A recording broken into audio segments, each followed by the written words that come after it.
Hey, I'm Brandon. This is Dirt Church Devotional coming from you in an undisclosed area with a waterfall. So I want to talk to you today about dirt. If you're out riding, you know there's several different kinds of dirt. There's rocky dirt, there's hard packed, there's sand, there's loam, there's all sorts of stuff. In fact, in some areas there's dirt with no sedums in it.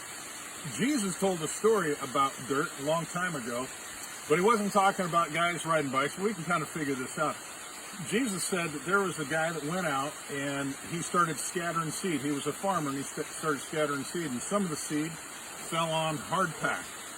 And it was so hard it couldn't take root, and birds came along right away and ate it up. And then some of the seed fell in some good soil. It was good, but it was shallow and it sprang up right away. But because it was shallow, when the sun came up, it burned it up. It had no root and it faded out. Then some more seed landed in some soil that was also good, but it had weeds in it. And when it sprang up, the weeds sprang up and choked it out. But finally, the last bit of the seed landed on good soil, and it grew and it produced some 30, some 60, some 100 times the amount that was sown. So a couple of things to take away from this. Number one, I would say we're dirt first. We're soil first. Think back to Adam and Eve. Adam was formed from the dirt, and then God placed him in the garden and then told him to work it. So first, we're dirt. And the question becomes, what kind of dirt are you? Are you hard packed? Are you so hard? Jesus said the hard dirt, Satan comes along, the seed is the message, and Satan comes along and he steals it away before it can be consumed. There's hearts that are really hard like that.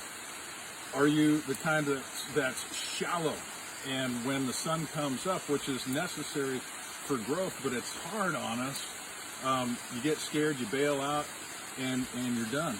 Are you the kind that's good soil, but it's got a whole bunch of weeds? Jesus said that was the cares of this world and the worries about wealth and things like that. You get all focused on something else, not able to focus on the Lord and on the important things. Or are you good soil? All right, so number one, we're soil first. We're dirt first.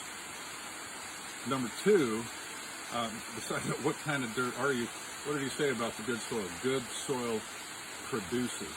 So if you're trying to figure out what kind of dirt you are you producing? Good soil produces some 30, some 60, some 100 times. We don't know. Now let's get back to the sower. The sower is a farmer, and he's out scattering seed. And I know here in 21st century America, we can take soil samples. Some of us have taken some on this ride. We can take soil samples and we can figure out what's in the dirt and what needs to be in the dirt for what we want to grow. But in Jesus' day, it wasn't like that. All they knew is if I don't sow seed, I don't get a harvest. I've got to be busy sowing seed. And I don't know what's going to be good and what's going to be bad, what's going to take and what's not. And so for us as believers, we got to be sowing seed. All right, so the last thing, a bit of encouragement. We talk about dirt, and we talk about our responsibility sowing seed. Here's the last thing about dirt. Maybe we can't change the kind of dirt we are, but God can. But you can be the hardest dirt out there, you can be the rockiest soil, but you put yourself in God's hands and He is able to soften it up. You got shallow roots, He's able to make them deep. You got worries of the world and issues with thorns and whatnot in your life, He's able to pull them. I've seen Him do it. So here's the deal. God wants you to be good dirt. He wants you to produce. Chew on that. We'll talk to you next time.